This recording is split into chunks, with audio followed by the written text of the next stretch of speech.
Opa, tudo bem? Como você está? Estamos aqui mais uma vez, mais um dia, para poder continuar na palavra do Senhor, continuar a falar sobre Deus, algo muito importante nos dias de hoje. Na verdade, sempre vai ser importante, né?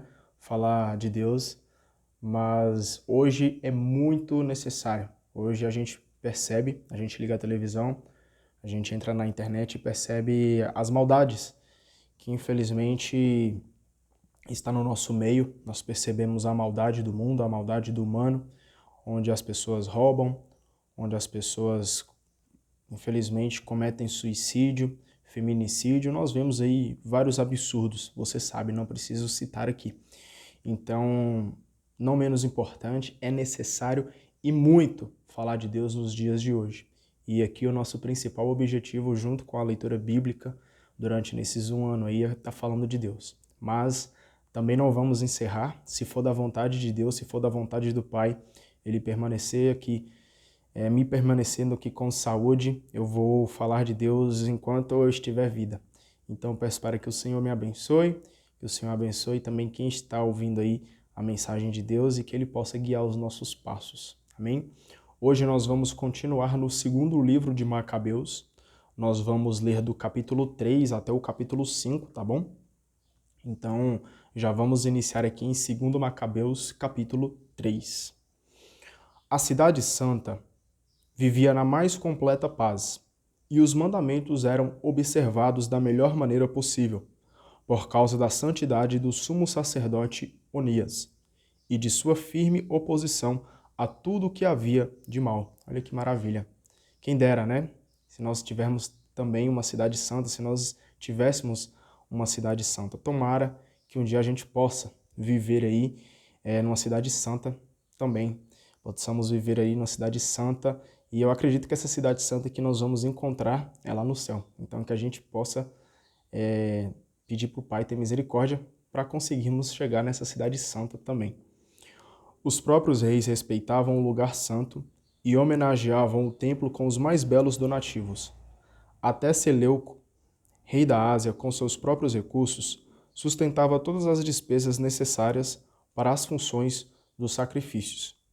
Um tal de Simão, porém, da tribo de Belga, e que era administrador do templo, desentendeu-se com o sumo sacerdote a propósito da administração da cidade. Como não foi capaz de derrotar Onias, ele foi então procurar Apolônio de Tarso, que nessa ocasião era o comandante da Celecíria e da Fenícia. Contou-lhe que o tesouro do templo em Jerusalém estava cheio de riquezas, tantas que nem dava para falar, e que a quantidade de dinheiro era incalculável. Disse-lhe também que isso não era necessário para os sacrifícios e poderia muito bem cair em poder do rei.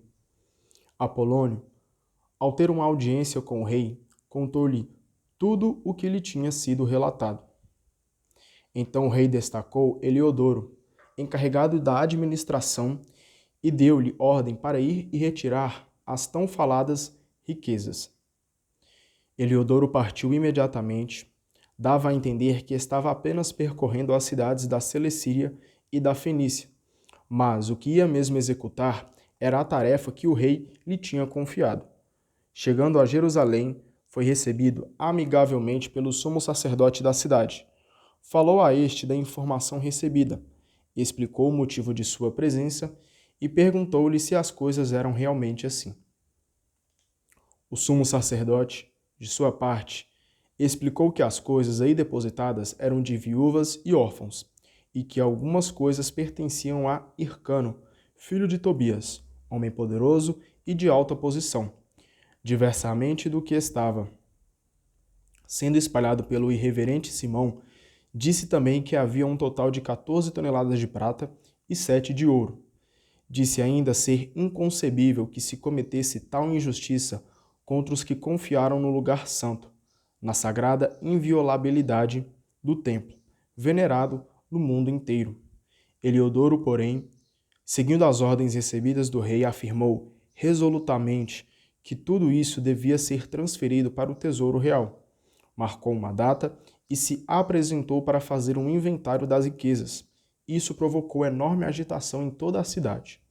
Os sacerdotes com suas vestes sagradas e prostrados no chão diante do altar, invocavam o céu, cuja lei tinha determinado esses donativos e segundo a qual se deviam conservar intactos os bens em favor daqueles que os tinham depositado. Quem olhasse para o sumo sacerdote ficava de coração partido, pois o olhar e a palidez do seu rosto mostravam a agonia que lhe ia na alma. Ele estava tomado de pavor, e o tremor do seu corpo mostrava a todos os que o viam o sofrimento que levava no coração. Aos bandos, vinham as pessoas correndo de suas casas para as rogações públicas, por causa do ultraje que ameaçava o lugar santo. Com saias de pano grosseiro, as mulheres se amontoavam pelas ruas. As moças que costumavam ficar fechadas em casas saíam para as portas de casa ou subiam ao muro ou se debruçavam na janela. Todas, porém, erguiam as mãos para o céu e faziam suas preces. Olha que lindo, olha que lindo assim, né? Lindo, a palavra lindo aqui não se encaixa tanto.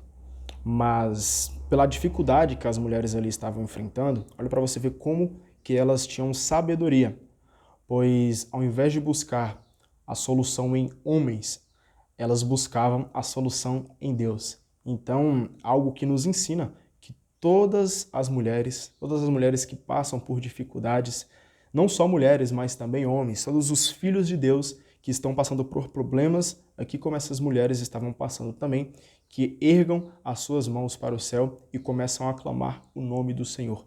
É isso que vai nos tirar da aflição, é isso que vai nos tirar da dificuldade, é isso que vai nos manter vivo.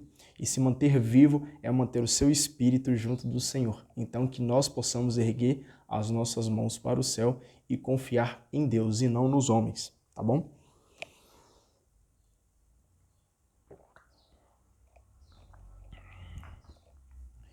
Era comovente a apreensão do povo em geral e a ansiedade do sumo sacerdote, tomado de profunda angústia. Pediam ao Senhor Todo-Poderoso para guardar intactos e em segurança os depósitos em favor daqueles que o tinham depositado. Eliodoro, porém, procurava executar o que havia decidido. Acompanhado de seus guardas, Eliodoro já estava junto à sala do tesouro, quando o Senhor dos Espíritos e do Poder manifestou-se com tal esplendor que todos os que se arriscaram a entrar aí ficaram desfalecidos e em pânico, atingidos pela força de Deus. Olha para você ver como Deus é poderoso, a gente não tem nem noção dessa força. Apareceu-lhes um cavalo encilhado, com belíssimo arreio e montado por terrível cavaleiro.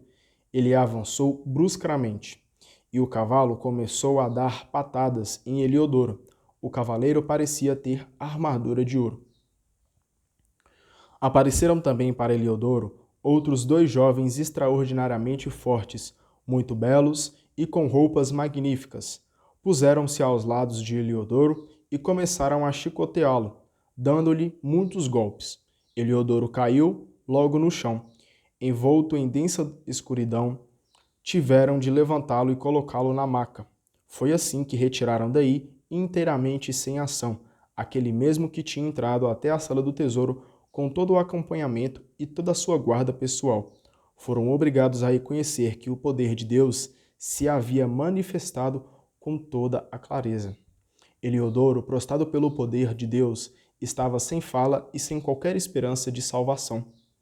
Enquanto isso, os judeus davam louvores a Deus, que tinham glorificado o seu lugar santo. Até há pouco, o templo estava cheio de pavor e preocupação.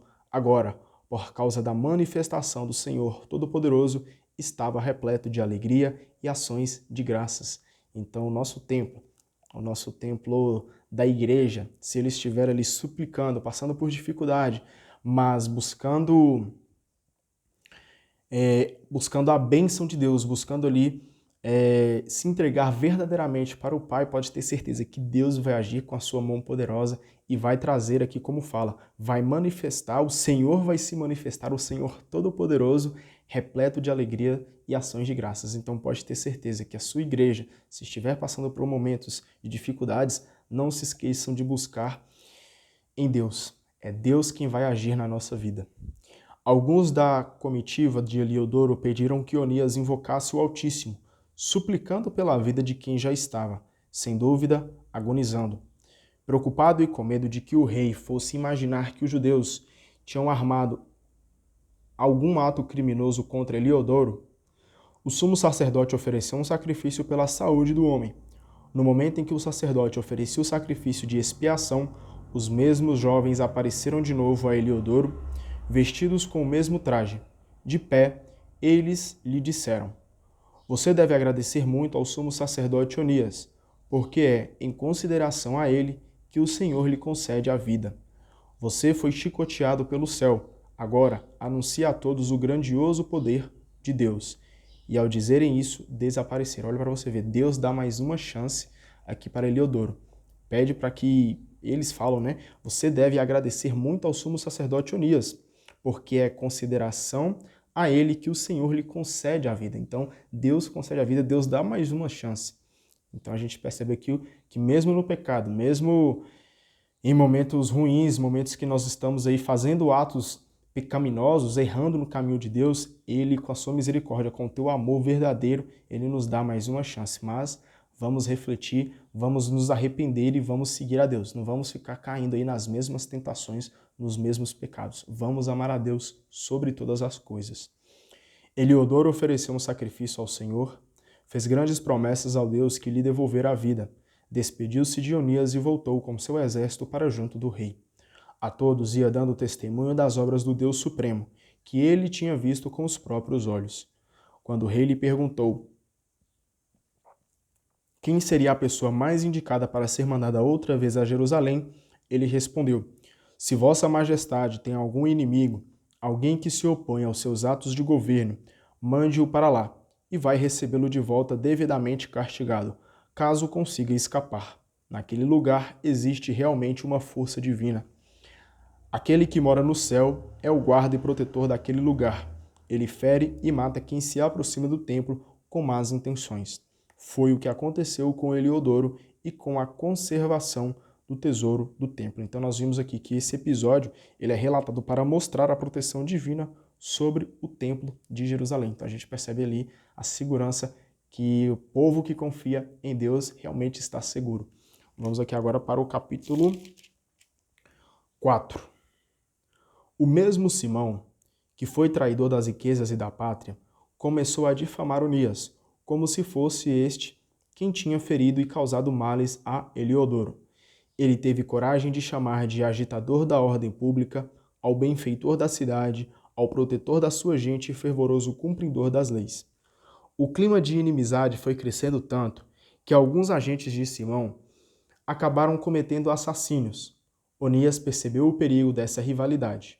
Vendo que Apolônio, filho de Menesteu e comandante da Celecíria e da Fenícia, apoiava as más intenções de Simão, foi procurar o rei. Não foi denunciar cidadão nenhum, mas batalhar pelo bem comum e privado de todo o povo. Ele percebeu que, se o rei não tomasse providência, seria impossível alcançar a paz na vida pública, e que Simão não pararia com suas loucuras. Depois que Seleuco morreu, subiu ao trono o rei Antíoco, chamado Epífanes. Foi quando Jasão, irmão de Onias, conseguiu, com suborno, o cargo de sumo sacerdote.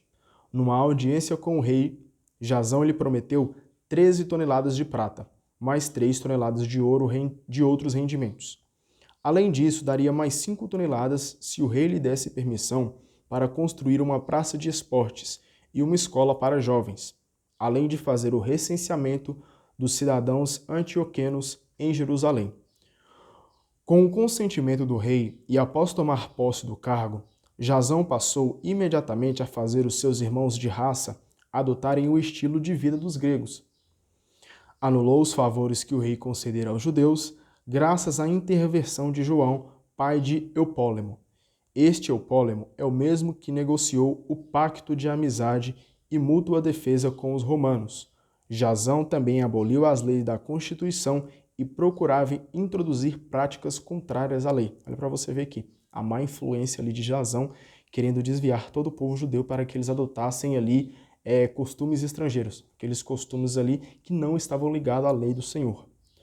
Foi com satisfação que construiu uma praça de esportes abaixo da Acrópole e levou os melhores jovens a usar o chapéu chamado pétaso. Era o auge do helenismo, a exaltação do modo de viver dos estrangeiros. Tudo por causa da corrupção do ímpio e falso sumo sacerdote Jasão. A coisa chegou a tal ponto que os sacerdotes já não se interessavam pelas funções do altar. As pessoas aqui se desviando do caminho de Deus, mais uma vez, infelizmente. Deixavam de lado o templo e, sem se preocupar com os sacrifícios, logo que era anunciado o lançamento de discos, corriam para a praça de esportes, a fim de participar dos jogos contrários à lei. Ninguém ligava mais para as tradições nacionais e achavam muito mais importante as glórias gregas. Por causa da própria cultura grega, acabaram se colocando numa situação crítica. Aqueles mesmos cujos costumes eles procuravam promover e a quem procuravam em tudo se assemelhar, tornaram-se seus inimigos e carrascos. Porque desrespeitar as leis divinas não é coisa sem importância, como se verá no episódio seguinte. Vamos prestar atenção.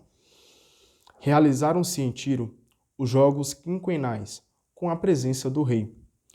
O abominável Jasão mandou alguns espectadores antioquenos de Jerusalém, encarregando-os de levar 300 moedas de prata para o sacrifício em honra de Hércules. Os encarregados, porém, acharam melhor não usar esse dinheiro para o sacrifício, coisa inconveniente, mas empregá-lo em outras pessoas. Mas empregá-lo em outras despesas.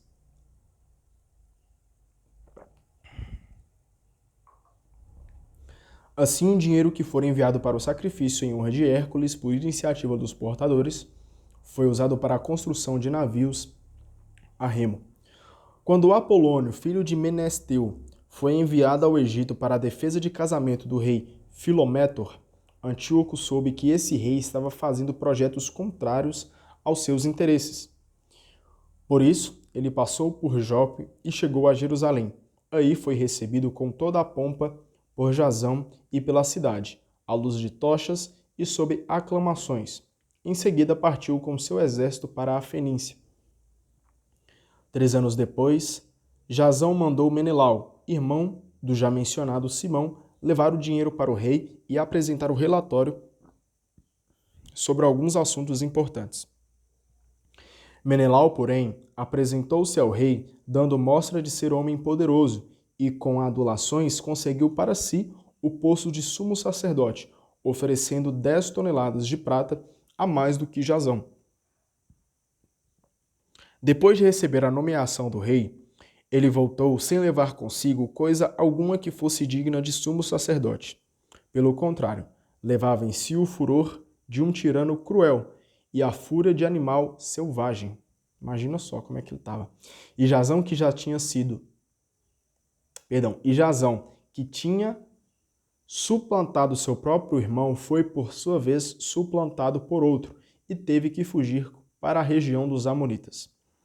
Menelau assumiu o poder, mas não tomou qualquer providência com relação ao dinheiro que tinha prometido ao rei.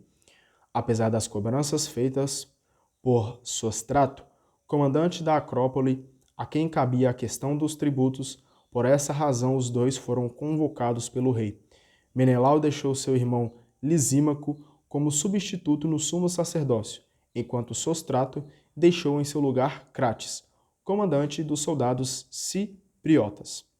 Enquanto isso, as cidades de Tarso e de Malos estavam em plena rebelião, por terem sido dadas de presente a Antioquide, concubina do rei. Então o rei partiu rapidamente com o intuito de normalizar a situação. No lugar, deixou Andrônico, um de seus altos ministros. Achando que era uma boa oportunidade para tanto, Menelau tirou do templo alguns objetos de ouro e os deu de presente a Andrônico. Além disso, vendeu outra parte em Tiro e nas cidades vizinhas. Onias tinha se abrigado num lugar de refúgio, em Dáfne, perto de Antioquia. Ao saber com certeza do que Menelau tinha feito, Onias o desaprovou. Por causa disso, Menelau sugeriu secretamente a Andrônico que desse fim a Onias. Então Andrônico procurou Onias e tentou convencê-lo com mentiras, dando-lhe até a mão direita como juramento. Olha para você ver, até aquele que pega na sua mão te trai também. Só Deus para ter misericórdia da gente.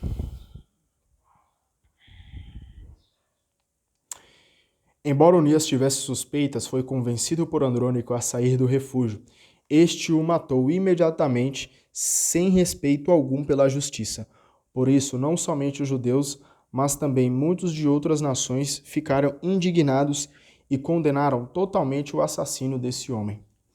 Quando o rei voltou dos citados lugares da Cilícia, os judeus da capital se reuniram em torno dele, junto com os gregos, para denunciar o crime cometido contra Onias.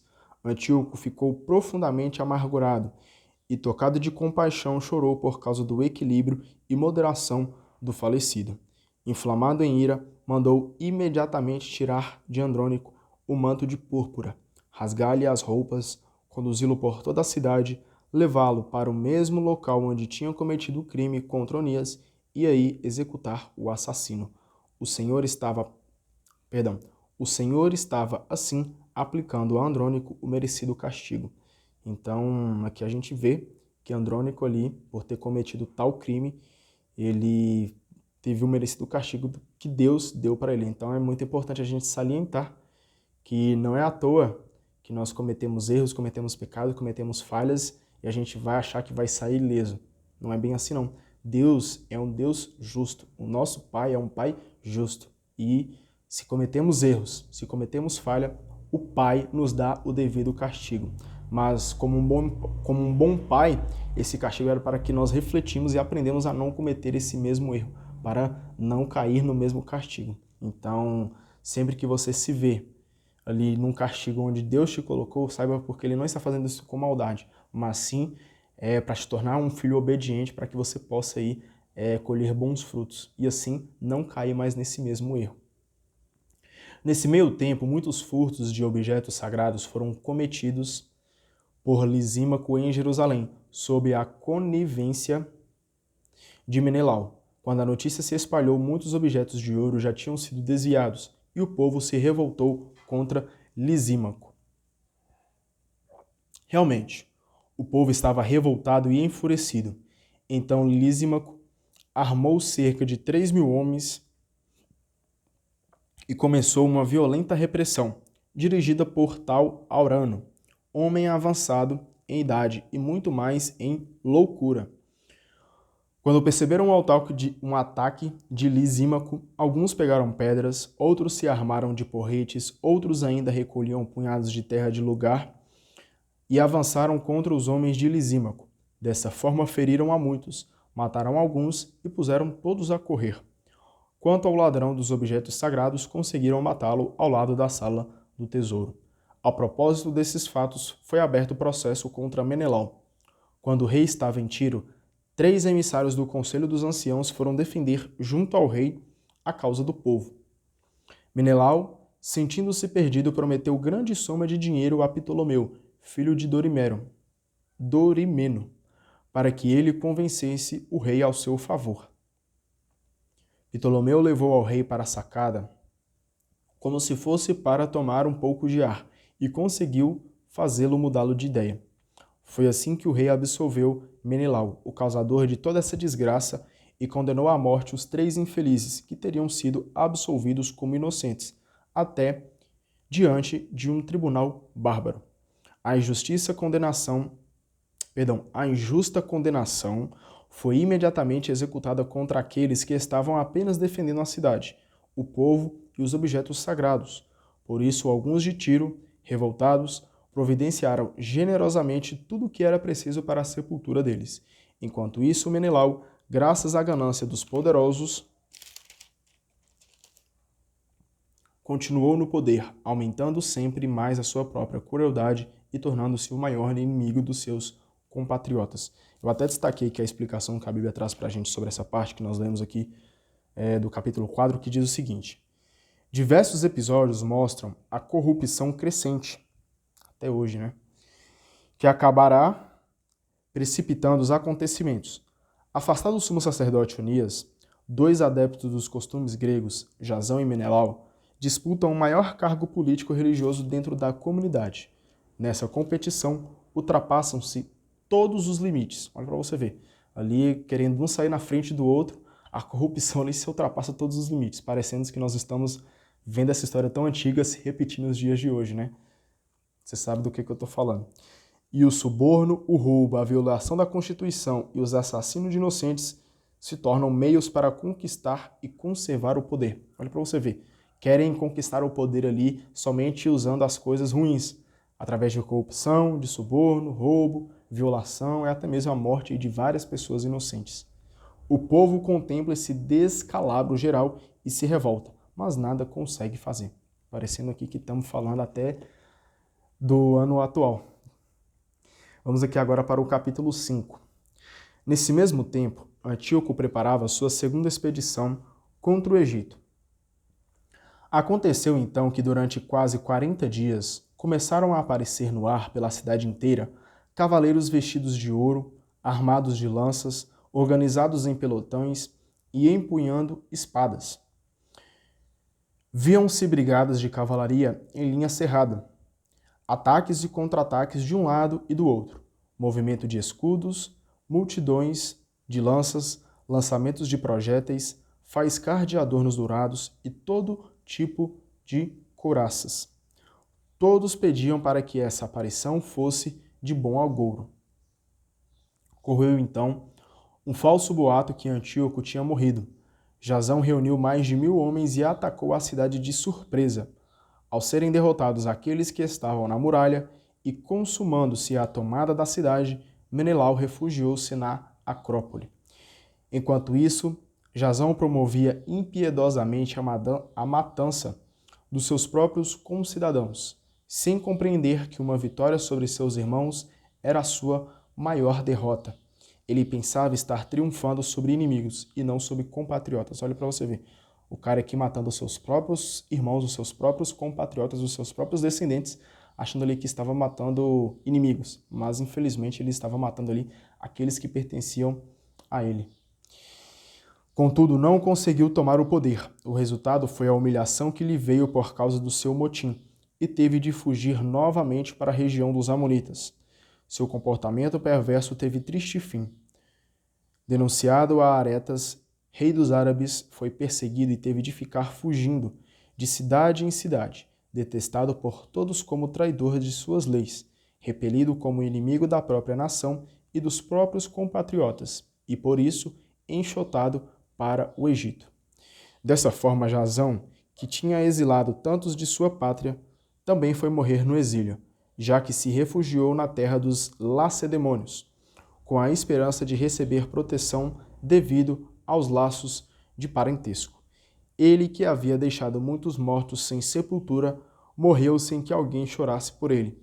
Não teve nenhum tipo de funeral, nem foi sepultado junto aos seus antepassados. Quando chegou ao rei a notícia desses acontecimentos, ele pensou que a Judéia tivesse se revoltado.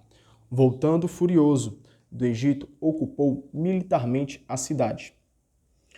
Mandou os soldados matar sem piedade quantos encontrassem, atrocidar os que procurassem refúgio nas casas. Houve grande matança de jovens e velhos, massacre de homens, mulheres e crianças, carnificina de moças e bebês. Em 3 dias permaneceram 80.000 pessoas. 40.000 foram assassinadas e os vendidos como escravos não foram menos do que os mortos. Olha para você ver aqui a infelicidade que o povo estava vivendo. Não satisfeito com isso tudo, Antíoco ainda teve a ousadia de entrar no templo mais sagrado do mundo, tendo por guia Menelau, traidor das leis e da pátria. Com suas mãos impuras, Antíoco pegou as vasilhas sagradas e, com suas mãos sacrilegas, levou embora os donativos aí depositados por outros reis para o engrandecimento, glória e honra do lugar santo. Antíoco foi arrogante, sem perceber que o Senhor se havia irritado durante breve tempo, por causa dos pecados dos habitantes da cidade. Era por isso que o Senhor se descuidava do lugar santo. De fato, se eles não se tivessem envolvido em tantos pecados, Antíoco seria imediatamente barrado no seu atrevimento a poder de chicotadas, logo que chegasse, como aconteceu com Heliodoro, enviado pelo rei Seleuco para fiscalizar o tesouro. Contudo, o Senhor não escolheu o povo para o lugar santo, mas o lugar santo para o povo. Olha para você ver, Deus quem escolhe os seus filhos. É Deus quem permanece ali fiel aos seus filhos. Por isso é que o lugar santo, havendo participado das desgraças que ocorreram ao povo, depois participou também da felicidade dele. Ficou abandonado no momento de ira do Todo-Poderoso, mas foi restaurado em toda a sua glória, quando o Senhor novamente se reconciliou. Depois de ter roubado 62 toneladas de ouro do templo, Antíoco voltou imediatamente para Antioquia. Em seu orgulho e insolência, ele acreditava que poderia navegar em terra firme e andar a pé dentro do mar. No entanto, ele deixou alguns superintendentes para continuarem a maltratar o povo. Em Jerusalém, colocou Filipe, de origem frígia, de caráter mais bárbaro do que aquele que o havia nomeado para o cargo. No Garizim, deixou Andrônico. Além desses, deixou também Menelau, que era pior que os outros na opressão contra seus próprios compatriotas. Cheio de ódio profundo contra os cidadãos judeus, o rei enviou o comandante Apolônio com 22.000 soldados e com ordens para matar todos os adultos e vender as mulheres e os mais jovens. Ao chegar a Jerusalém, Apolônio, simulando atitude pacífica, aguardou o dia santificado do sábado. Surpreendeu os judeus em repouso, mandando os soldados fazer um desfile militar. Ordenou então que matassem todos os que saíam para ver o desfile. Depois, percorrendo a cidade com armas, provocou terrível massacre. Então Judas, chamado Macabeu, reuniu cerca de 10 homens, retirou-se para o deserto e, com os animais selvagens, passou a viver nas montanhas com seus companheiros. Para não se contaminarem com alimentos impuros, comiam ervas apenas. Então a gente vê aqui que os dominadores estão ali massacrando o povo. O que vai ser dos filhos de Deus? Cara, nós precisamos terminar aqui, dia após dia, lendo a Bíblia. Então, hoje a gente finaliza por aqui, mas antes eu até trouxe aqui, cara, a explicação aqui do capítulo 5, só para a gente poder finalizar com chave de ouro, que diz o seguinte para a gente. Esse texto que nós lemos, narra fatos sobre a opressão que o povo sofria tanto por parte dos dominadores externos como de tiranos internos, gananciosos do poder. O autor mostra que a tirania interna é a mais desonrosa que existe, pois implica subjugar os próprios irmãos e compatriotas. Por isso, os tiranos merecem a pior sorte possível. Sobre a dominação externa, ele reflete que os poderosos se julgam donos do mundo, mas só conseguem profanar e roubar as coisas mais sagradas do povo, quando este não se preocupa com a justiça no seu próprio país. A gente vê aqui, cara, a carência que o povo estava de Deus. Infelizmente ali, os reis do mundo, os governantes do mundo queriam se tornar muito poderosos, querendo aí ser até donos do mundo.